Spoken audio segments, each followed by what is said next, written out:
Hello, and welcome back to our channel. Imagine you're having a normal conversation in English when someone suddenly asks you, "What did you do over the weekend?" It's a simple question. You understand every word. You know exactly what you did. But suddenly, your mind goes blank. You start searching for the perfect sentence. Should you use the past simple?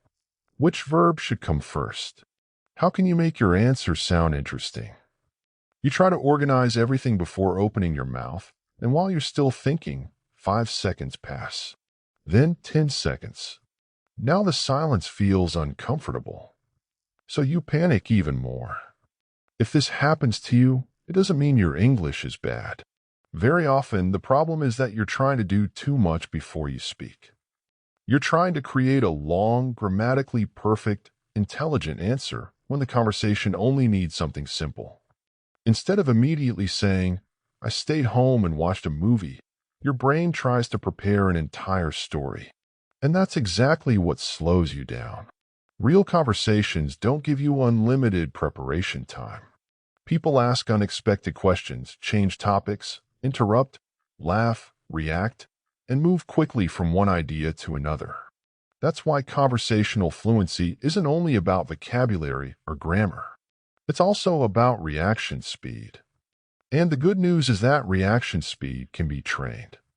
You can teach your brain to stop searching for the perfect answer and start producing a simple answer immediately. You can learn short response structures that keep conversations moving while giving yourself more time to think. Remember this principle. A fast, simple answer is often more useful than a perfect answer that arrives too late. In this video, you'll learn how to respond within seconds, how to build short answers without overthinking, and how to use natural phrases when you need extra thinking time. You don't need to become the smartest speaker in the room. You need to become comfortable reacting. And we'll begin with one simple technique that can completely change the way you answer unexpected questions, the 3-second rule. Now that you understand why unexpected questions can make your mind freeze, let's introduce a simple technique that can help you react more naturally in real conversations. It's called the 3-second rule. The idea is simple. When someone asks you a normal conversational question, try to begin your response within about 3 seconds. You don't need to finish your entire answer in 3 seconds. You simply need to start speaking. Why is this important? Because many English learners believe they must prepare the complete sentence before saying the first word. They silently organize the grammar, search for better vocabulary, check the pronunciation, and try to make the answer sound intelligent. While all of that is happening, the conversation stops. Instead, give yourself permission to begin with something short and easy. Imagine someone asks, "What did you do over the weekend?" You don't need to immediately produce a detailed answer. You can begin with, "It was pretty relaxing." Then continue, "I mostly stayed home and watched a movie." You've already entered the conversation. Or imagine someone asks, "What do you think about the new project?" Instead of spending 15 seconds creating the perfect professional response, start with a simple frame. "I think it's a good idea." Then add more information when you're ready. It could save us a lot of time. The first sentence doesn't need to contain everything.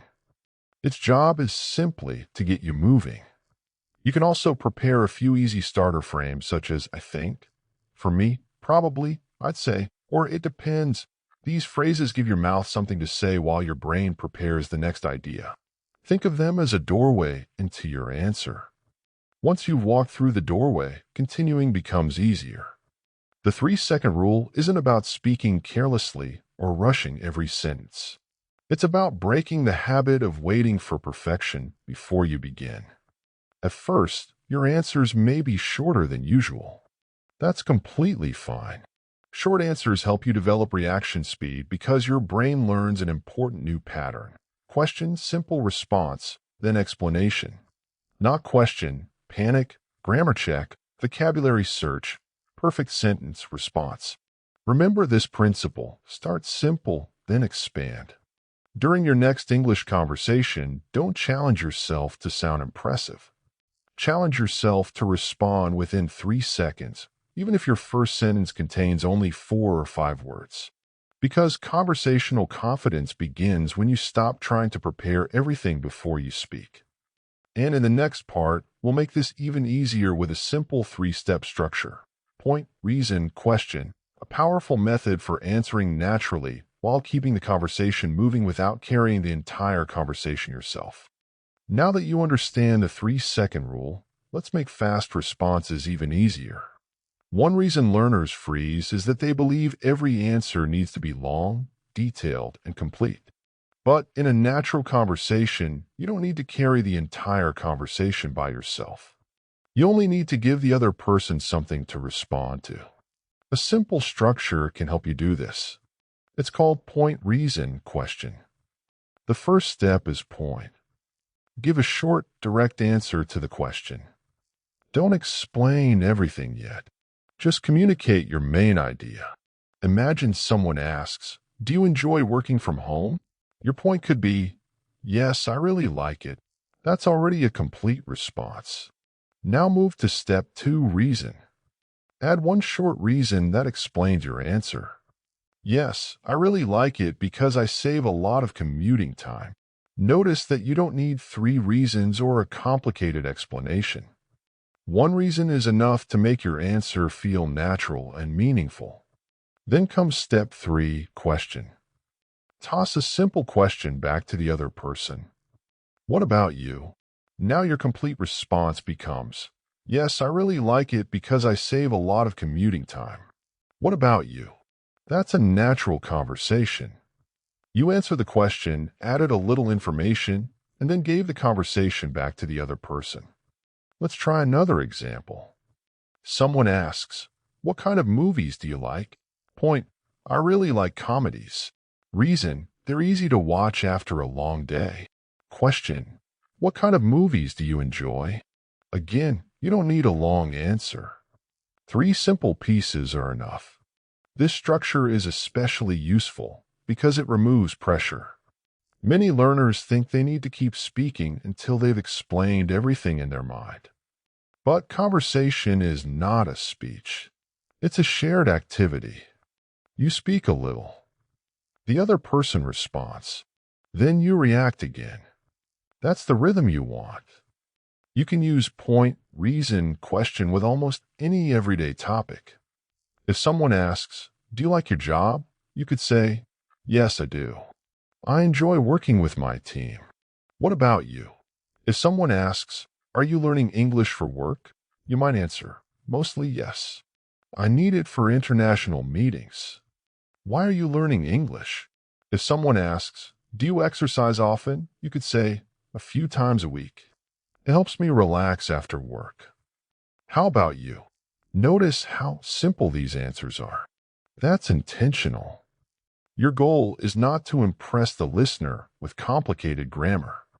Your goal is to respond quickly enough to stay connected to the conversation. At first, practice this structure slowly. Ask yourself a simple question, then answer using 3 steps: point, reason, question. Once the structure becomes familiar, increase your speed.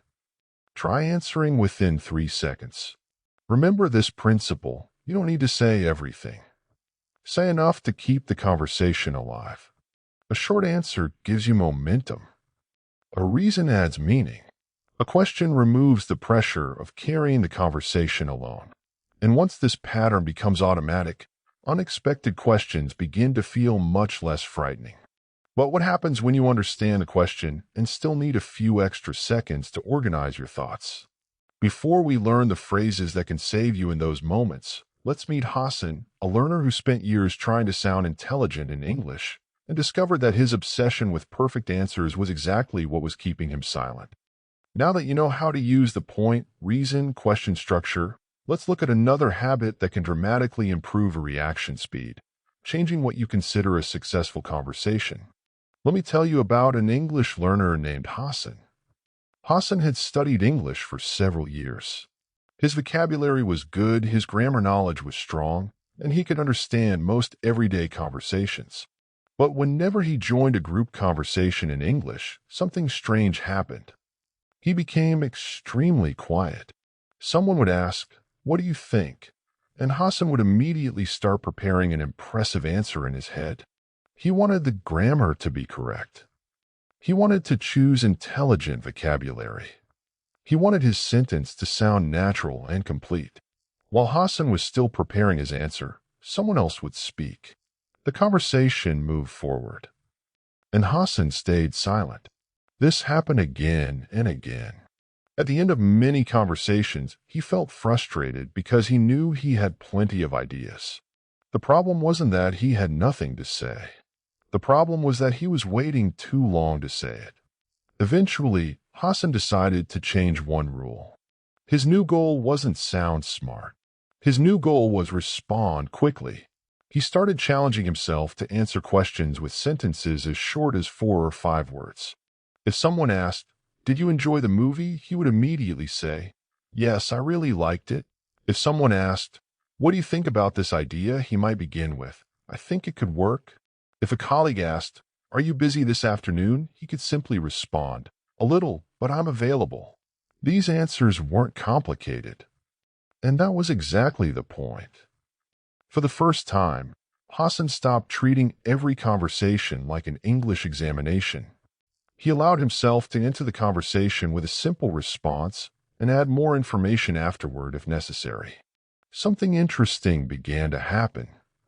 Because Hassan responded faster, people reacted to him more often.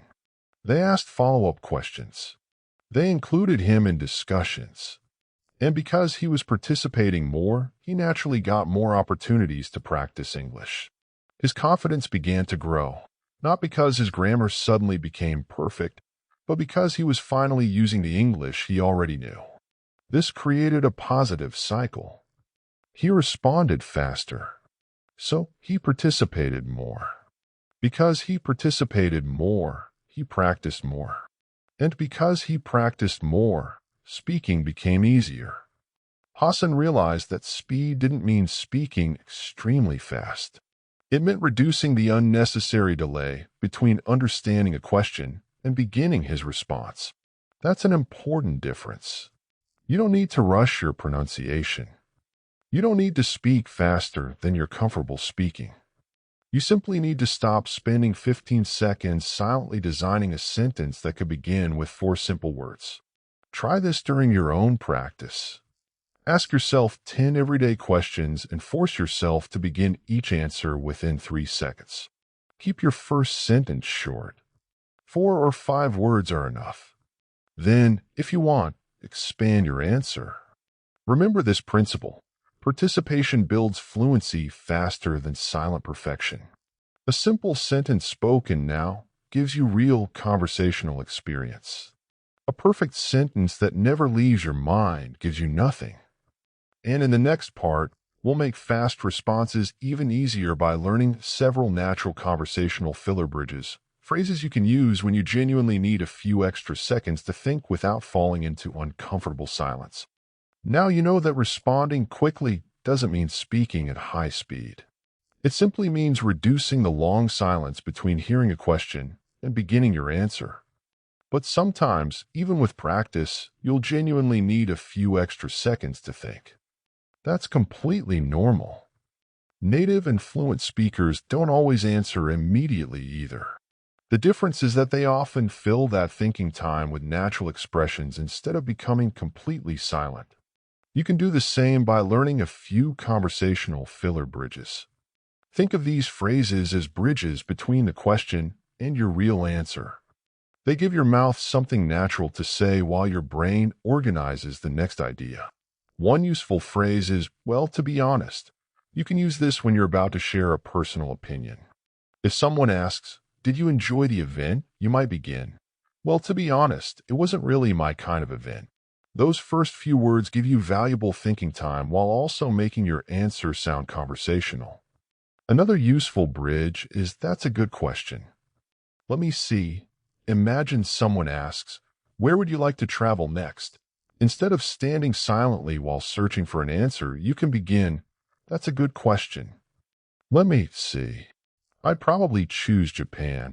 You can also use "I'd say," when you need a quick way to introduce an opinion.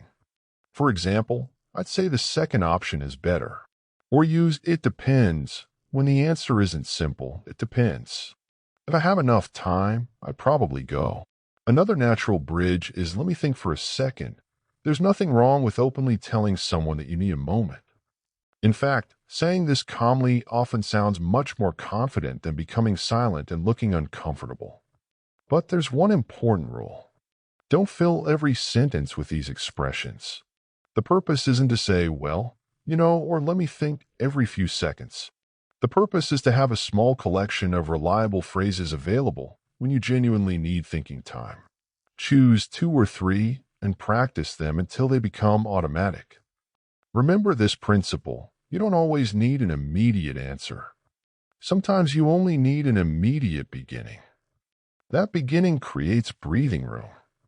It keeps you connected to the conversation while your brain prepares what comes next. So when an unexpected question arrives, don't panic because you need a few seconds. Use a bridge, organize one simple idea, and continue. And in the final part, we're going to test your reaction speed with 3 quick questions. Your challenge will be simple. Don't prepare a perfect answer.